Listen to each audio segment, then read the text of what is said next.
دہنا فامر الماء فلم یصل یجزئ وَإِذَا الدَّهَنَ اور جب تیل لگایا فَأَمَرَّ الْمَاءَ پھر پانی بہا دیا فَلَمْ يَصِلْ جو پانی نہ پہنچا ہو وضو تک قبول نہ کیا ہو یجزئ تو کافی ہو جائے گا۔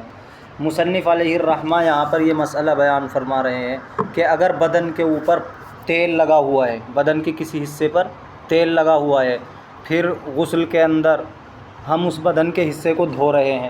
تو تیل کی چکناہٹ کی وجہ سے وہ حصہ پانی کو نہیں پکڑ پا رہا ہے، پانی کو قبول نہیں کر رہا ہے، بلکہ جیسے ہی پانی ڈالتے ہیں اوپر سے فوراً رپٹ کر چلا جاتا ہے۔ تو اس صورت میں اس تیل کو وہاں سے صابن وغیرہ سے دھونا ضروری نہیں ہے، بلکہ کافی ہو جائے گا، ایسے ہی پانی بہا لینا اس کے اوپر کافی ہو جائے گا۔ وَإِذَا الدَّهَنَ اور جب تیل لگایا فَأَمَرَّ الْمَاءَ امر یمر امرار اس کے معنی ہے اصال یسیل اصالتاً پانی بہانا، پانی بہا لیا فلم یصل وہ پانی نہیں پہنچا، یعنی اس وضو نے اس کو قبول نہیں کیا چکناہٹ کی وجہ سے، یجزئ تو کافی ہو جائے گا، یعنی یہ پانی بہانا ہی کافی ہو جائے گا۔ وَأَمَّا ثُقْبُ الْقُرْطِ فَإِنْ كَانَ الْقُرْطُ فِيهَا فَإِنْ غَلَبَ عَلَى ظَنِّهِ أَنَّ الْمَاءَ لَا يَصِلُ مِنْ غَيْرِ تَحْرِيكٍ فَلَا بُدَّ مِنْهُ۔ وَأَمَّا ثُقْبُ الْقُرْطِ بہرحال بالی کا سوراخ، کان کے اندر جو بالی پہنی جاتی ہے اس کا سوراخ، فَإِنْ كَانَ الْقُرْطُ فِيهَا بس اگر بالی اس کے اندر ہو، فَإِنْ غَلَبَ عَلَى ظَنِّهِ پھر اس کے گمان پر غالب ہو یہ بات، اس کا غالب گمان یہ ہو أَنَّ الْمَاءَ لَا يَصِلُ کہ پانی نہیں پہنچے گا سوراخ کے اندر مِنْ غَيْرِ تَحْرِيكٍ بغیر حرکت دیے بالی کو، فَلَا بُدَّ مِنْهُ تو حرکت دینا ضروری ہے، حرکت دینا ضروری ہے۔ یہاں مصنف علیہ الرحمہ یہ مسئلہ بیان فرما رہے ہیں کہ کان کے اندر جو سوراخ ہوتا ہے بالی پہننے کے لیے، بالی اس کے اندر پہنے ہوئے ہے عورت، مرد کو تو کان چھدوانا مکروہ ہے، تو عورت پہنے ہوئے ہے، اب جب وہ غسل کرے گی تو اس سوراخ کے اندر پانی پہنچانا ضروری ہے، اور اگر اسے ایسا لگتا ہے کہ بالی کو حرکت دیے بغیر پانی نہیں پہنچے گا تو بالی کو حرکت دے کر پانی پہنچانا ضروری ہے، بالی کو گھما لے وہیں اس کے سوراخ میں، تو حرکت دے کر پانی پہنچانا ضروری ہے۔ وَأَمَّا ثُقْبُ الْقُرْطِ اور پہلے ثقبن کہتے ہیں سوراخ کو، وَأَمَّا ثُقْبُ الْقُرْطِ بالی کا سوراخ، فَإِنْ كَانَ الْقُرْطُ فِيهَا اگر اس کے اندر بالی ہو،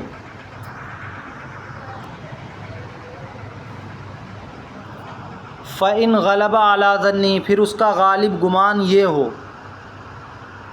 أَنَّ الْمَاءَ لَا يَصِلُ کہ پانی نہیں پہنچے گا مِنْ غَيْرِ تَحْرِيكٍ بغیر حرکت دیے، فَلَا بُدَّ مِنْهُ تو حرکت دینا ضروری ہے۔ فَلَا بُدَّ مِنْهُ وہ ضمیر لوٹ رہی ہے حرکت تحریک کی طرف، یہ تو اس صورت کی بات ہے جب کہ بالی پہنے ہوئے ہو۔ وَإِن لَّمْ يَكُنِ الْقُرْطُ فِيهَا اور اگر سوراخ کے اندر بالی نہ ہو، اب دیکھیں گے فَإِنْ غَلَبَ عَلَى ظَنِّهِ أَنَّ الْمَاءَ يَصِلُ مِنْ غَيْرِ تَكَلُّفٍ لَا يَتَكَلَّفُ پھر اگر غالب ہو اس کے گمان پر یہ بات کہ پانی پہنچ جائے گا بغیر کسی تکلف کے تو کوئی تکلف نہ کرے، یعنی اس کو ہلانے کا، اس کے اندر کچھ داخل کرنے کا کچھ تکلف نہ کرے۔ سوراخ کان کا بالی اس کے اندر نہیں پہنے ہوئے ہے اور اسے ایسا لگتا ہے کہ پانی ڈالنے سے ایسے ہی اس میں پانی پہنچ جائے گا، تو پھر اس میں تکلف کرنے کی ضرورت نہیں ہے۔ وَإِنْ غَلَبَ اور اگر غالب گمان یہ ہو أَنَّهُ لَا يَصِلُ إِلَّا بِتَكَلُّفٍ کہ نہیں پانی پہنچے گا، سوراخ تنگ ہے، اگر ایسے اوپر سے پانی بہائیں گے تو اس کے اندر پانی نہیں پہنچے گا، اگر یہ غالب گمان ہو الا بتکلف، مگر تکلف کرنے سے، اس کو ہلانے سے یا اس کے اندر کچھ داخل کرنے سے ہی پانی پہنچے گا، یا تکلف، تو پھر تکلف کرے، پھر تکلف کرے، پانی پہنچائے۔ وَإِنِ انضَمَّ الثُّقُبُ، اور اگر سوراخ بند ہو جائے۔ ابھی تک دو صورتیں آ چکی ہیں، کان کا سوراخ ہے، کھلا ہوا ہے، اس کے اندر بالی ہے، تو بالی کو حرکت دیں گے اگر حرکت دینا ضروری ہو، پانی پہنچانا ضروری ہے۔ کان کا سوراخ ہے، کھلا ہوا ہے اور بالی اس کے اندر نہیں ہے، تو اگر ایسے پانی جا سکتا ہے تو ایسے جانے دیں گے، تکلف کرنا پڑے تو تکلف کر کے پانی پہنچائیں گے۔ اب صورت آ رہی ہے کہ اگر وہ سوراخ بند ہو جائے، کس وجہ سے بند ہو جائے؟ بعد نزعہ، اس کو اتارنے کے بعد، جب بالی وغیرہ اس سے نکال دے گی عورت تو یہ بند ہو جاتے ہیں، پھر سوراخ ان میں کچھ پہن کر رکھنا پڑتا ہے ان کو باقی رکھنے کے لیے۔ وصار بحال، اور ایسی حالت میں ہو جائے، ان امر علیہ الماء، کہ اگر وہ اس پر پانی بہائے، یدخلھا، تو پانی اس میں داخل ہو جائے گا،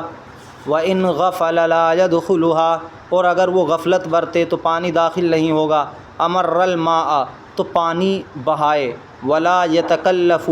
اور کوئی تکلف نہ کرے، فی ادخال شیء، کس چیز کو داخل کرنے میں، سوى الماء، پانی کے علاوہ، من خشب او نحوی، لکڑی وغیرہ کے۔ یہاں کیا بتا رہے ہیں؟ وَإِنِ انضَمَّ الثُّقُبُ، سوراخ بند ہو گیا، بعد نزی، بالی کو اتارنے کے بعد، اور ایسی حالت میں ہو گیا کہ اب اگر وہ اس کے اوپر پانی بہائے گا تو پانی سوراخ میں داخل ہو جائے گا، ٹھیک ہے، اور اگر وہ اس سے غفلت برتے گا تو پانی داخل نہیں ہوگا،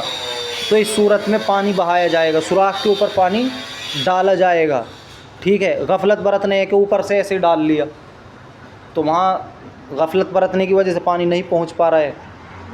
تو پھر کیا کرے گا کہ اسی کے اوپر پانی بہائے گا، سوراخ کے اوپر پانی ڈالے گا۔ ولا یتکلف، اور کوئی تکلف نہیں کرے گا، کیونکہ وہ پانی ڈالنے سے اس میں داخل ہو رہا ہے جب، تو پھر الگ سے اس کو ہلانے کی، اس میں کچھ داخل کرنے کی ضرورت نہیں۔ فی ادخال شیء، فی، اور پانی کے علاوہ کوئی چیز اس میں داخل نہیں کرے گا، من خشب او نحوی، لکڑی وغیرہ۔ سمجھ میں آ رہا ہے مسئلہ؟ وَإِنْ كَانَ فِي إِصْبَعِهِ خَاتَمٌ ضَيِّقٌ، اور اگر اس کے ہاتھ میں تنگ انگوٹھی ہو، یجب تحریکہ، تو اس کو حرکت دینا ضروری ہے، لیصل الماء تحتہ، تاکہ پانی اس کے نیچے پہنچ جائے۔ یہاں مصنف علیہ الرحمہ مسئلہ بیان فرما رہے ہیں کہ اگر کوئی اپنی انگلی کے اندر ایسی انگوٹھی پہنے ہوئے ہے جو تنگ ہے، تنگ کا مطلب یہ ہے کہ اس کے نیچے پانی نہیں پہنچ سکتا اگر نہیں اس کو ہلائیں گے، اتنی ملی ہوئی ہے بالکل وہ انگلی سے، اور اتنی تنگ ہے کہ اگر ایسے ہی ہم پانی ڈال لیں انگلیوں کے اوپر تو جو حصہ انگوٹھی کے نیچے ہے وہ تر نہیں ہوگا، اس تک پانی نہیں پہنچے گا، تو ضروری ہے اس صورت میں اس کو گھمانا، اسے حرکت دینا، انگوٹھی کو آگے پیچھے کرو، گھماؤ، تاکہ پانی اس کے نیچے پہنچ جائے۔ وَإِنْ كَانَ فِي إِصْبَعِهِ خَاتَمٌ ضَيِّقٌ، اور اگر اس کی انگلی میں ایسی انگوٹھی ہو جو تنگ ہے، یجب تحریکہ، تو اس کو حرکت دینا ضروری ہے، لیصل الماء تحتہ، تاکہ پانی اس کے نیچے پہنچ جائے۔ وَيَجِبُ عَلَى الْأَقْلَفِ إِدْخَالُ الْمَاءِ دَاخِلَ الْقُلْفَةِ وَإِنْ نَزَلَ الْبَوْلُ إِلَيْهَا وَلَمْ يَخْرُجْ عَنْهَا نَقَضَ الْوُضُوءَ، هَذَا عِنْدَ بَعْضِ الْمَشَائِخِ فَلَهَا حُكْمُ الظَّاهِرِ مِنْ كُلِّ وَجْهٍ، وَعِنْدَ الْبَعْضِ لَا يَجِبُ إِيصَالُ الْمَاءِ إِلَيْهَا فِي الْغُسْلِ مع أنه ينقض الوضوء۔ وَيَجِبُ عَلَى الْأَقْلَفِ، اور ضروری ہے ایسے شخص کے اوپر جس کا ختنہ نہ کیا گیا ہو، اس کے اوپر کیا ضروری ہے؟ ادخال الماء، پانی کا داخل کرنا، داخل القلفتی، چمڑے کے اندر، کھال کے اندر، وَإِن نَزَلَ الْبَوْلُ إِلَيْهَا، اور اگر پیشاب اتر آئے، الیہا، اس کی طرف، یعنی قلفے کی طرف، ولم یخرج عنہا اور اس سے نہ نکلے، نقض الوضوء تو یہ وضو کو توڑ دے گا۔ تو اگر کوئی ایسا شخص ہے کہ اس کا ختنہ نہیں ہوا ہے اور وہ غسل کرنا چاہتا ہے، تو ختنہ نہ ہونے کی وجہ سے جو کھال ختنہ کے اندر کاٹی جاتی ہے اس کھال کے نیچے پانی پہنچانا ضروری ہوگا۔ وَإِن نَزَلَ الْبَوْلُ إِلَيْهَا اور اگر اس کھال کے اندر پیشاب اتر آئے، پیشاب کیا لیکن وہ اس کھال کے اندر ہے، ابھی باہر نہیں نکلا ہے، وَلَمْ يَخْرُجْ عَنْهَا اس سے نہیں نکلا ہے، تو یہ وضو کو توڑ دے گا، یہ وضو کو توڑ دے گا۔ اور یہ بعض مشائخ کے نزدیک ہے۔ تو بعض حضرات یہ مانتے ہیں کہ اس کا حکم ظاہر بدن کا حکم ہے، اس کا حکم ظاہر بدن کا حکم ہے، من کل وجہ، ہر اعتبار سے۔ تو جب اس کا ظاہر بدن کا حکم ہے، اس کو ظاہر بدن مانا جا رہا ہے، جو کھال ہے جو ختنہ میں کاٹی جاتی ہے، لہذا اس کے اندر اگر پیشاب آ جائے گا تو یہ سمجھا جائے گا ظاہر بدن پر پیشاب آ گیا، اور جب پیشاب نکل جائے ظاہر بدن پر آ جائے تو اس سے کیا ہو جاتا ہے؟ وضو ٹوٹ جاتا ہے، تو وہاں بھی وضو ٹوٹ جائے گا۔ اور جب وہ اس کو ظاہر بدن مان رہے ہیں تو پھر اس کے اندر غسل میں پانی پہنچانا بھی ضروری ہے، کیونکہ ظاہر بدن کا دھونا فرض ہے، غسل کے اندر ظاہر بدن کا دھونا فرض ہے، تو اس کھال کے اندر پانی پہنچانا بھی ان کے یہاں فرض ہوگا۔ اور بعض حضرات یہ کہتے ہیں کہ وہاں پانی کو پہنچانا ضروری نہیں ہے غسل کے اندر، ہاں وہ وضو کو توڑ دے گا اگر اس میں پیشاب آ گیا۔ تو ان کے یہاں من کل وجہ، ہر اعتبار سے یہ ظاہر بدن کا حکم نہیں رکھتا، بلکہ بعض اعتبار سے ظاہر بدن کا حکم رکھتا ہے، بعض اعتبار سے باطن بدن کا۔ اب اس کا فرق یہ نکلے گا، اگر ظاہر بدن مان رہے ہیں تو انہوں نے اس کو ظاہر بدن مانا ہے پیشاب والی صورت میں، کہ اگر پیشاب نکل آیا اس کھال کے اندر اور باہر نہیں نکلا اس سے، تو اس صورت میں ظاہر بدن مانتے ہوئے وضو ٹوٹنے کا حکم لگا دیں گے، وضو ٹوٹ جائے گا۔ لیکن غسل کے اندر اسے باطن بدن مانا ہے، اور باطن بدن کا حکم یہ ہے کہ اسے دھونا فرض نہیں ہوتا۔ جیسے آنکھ کے اندر کا حصہ باطن بدن ہے تو اسے دھونا فرض نہیں ہے، یا مثال کے طور پر حلق ہے، یا جو بھی اندر کی چیزیں ہیں، کان کے بالکل اندر کا سوراخ، تو جو باطن بدن کا حکم رکھتے ہیں انہیں دھونا فرض نہیں ہے، بلکہ ظاہر بدن کا دھونا فرض ہے۔ تو اس اعتبار سے جب باطن بدن اسے مانیں گے تو غسل کے اندر اس کھال میں پانی پہنچانا ضروری نہیں ہوگا۔ سمجھ میں آ گیا؟ دو قول ہو گئے اس میں، جو یہ کہتے ہیں کہ ہر اعتبار سے ظاہر بدن ہے، ان کے یہاں وضو بھی ٹوٹ جائے گا اس میں پیشاب آنے سے، اور پانی بھی اندر تک پہنچانا ضروری ہوگا غسل کے اندر۔ اور جو یہ کہتے ہیں بعض اعتبار سے ظاہر بدن ہے، بعض اعتبار سے باطن بدن ہے، تو جب ظاہر بدن مانا تو وضو ٹوٹ جائے گا، وہاں تو انہوں نے ظاہر بدن کا اعتبار کر لیا، اور غسل کے اندر باطن بدن کا اعتبار کر لیا، لہذا پانی کو وہاں تک پہنچانا ضروری نہیں ہوگا۔ سمجھ رہے ہو؟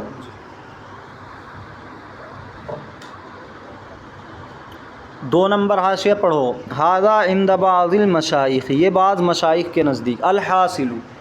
حاصل یہ ہے ان القلفۃ عند بعض لہا حکم ظواہر الاعضاء، کہ قلفہ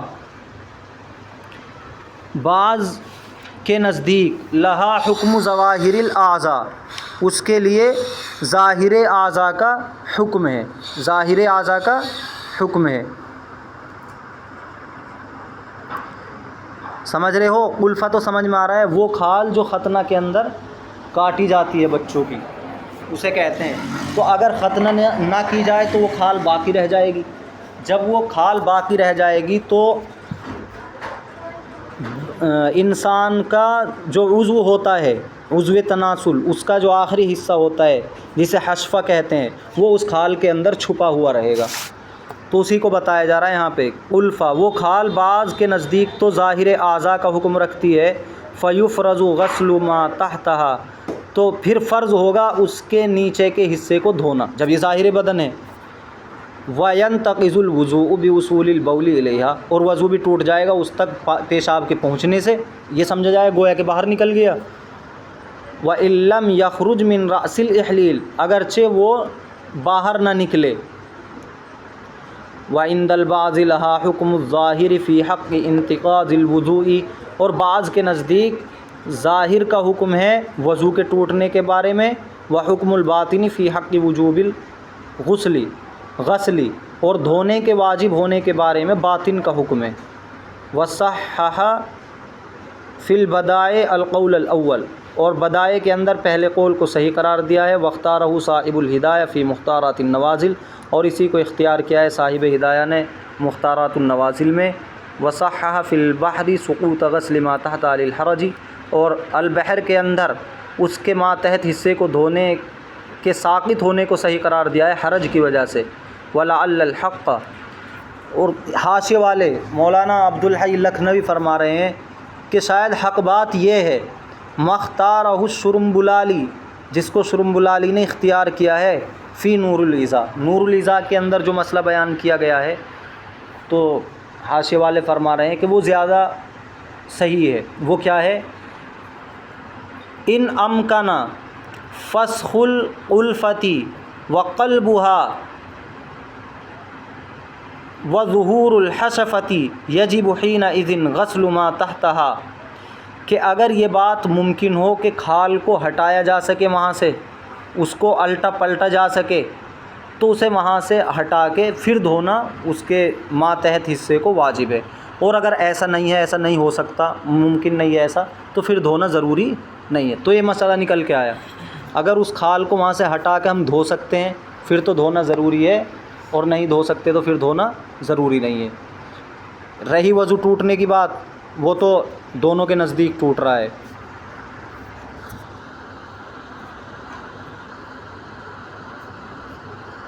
دیکھو عبارت سے ملاؤ ہم،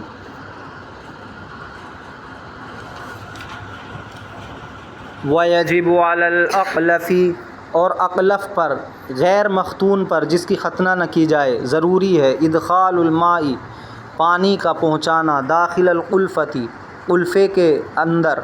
وَإِن نَزَلَ الْبَوْلُ إِلَيْهَا، اور اگر پیشاب قلفے تک پہنچ جائے۔ اب بار بار اس کا ترجمہ کرنے کی ضرورت نہیں ہے، سمجھ میں آ گیا قلفہ کسے کہتے ہیں۔ وَلَمْ يَخْرُجْ عَنْهَا، اور اس سے نہ نکلے، نَقَضَ الْوُضُوءَ، تو وضو کو توڑ دے گا۔ ھذا عند بعض المشائخ، یہ بعض مشائخ کے نزدیک ہے۔ فلہا حکم الظاہر من کل وجہ، ان قلفے کا ظاہری حکم ہے ہر اعتبار سے۔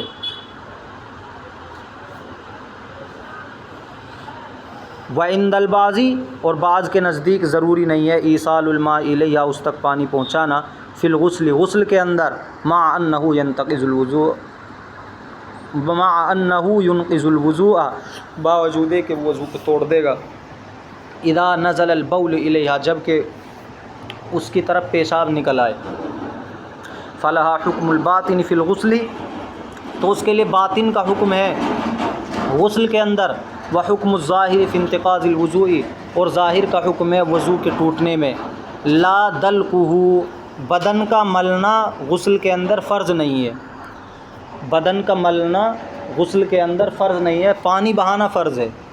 پورے بدن پر پانی بہانا فرض ہے، اس کو ملنا یہ فرض نہیں ہے، وہی بتایا جا رہا ہے۔ وسنت، یہاں سے غسل کی سنتوں کا بیان ہے، اب تک یہ غسل کے فرائض کا بیان تھا، ٹھیک ہے، یہ یاد کر لینا۔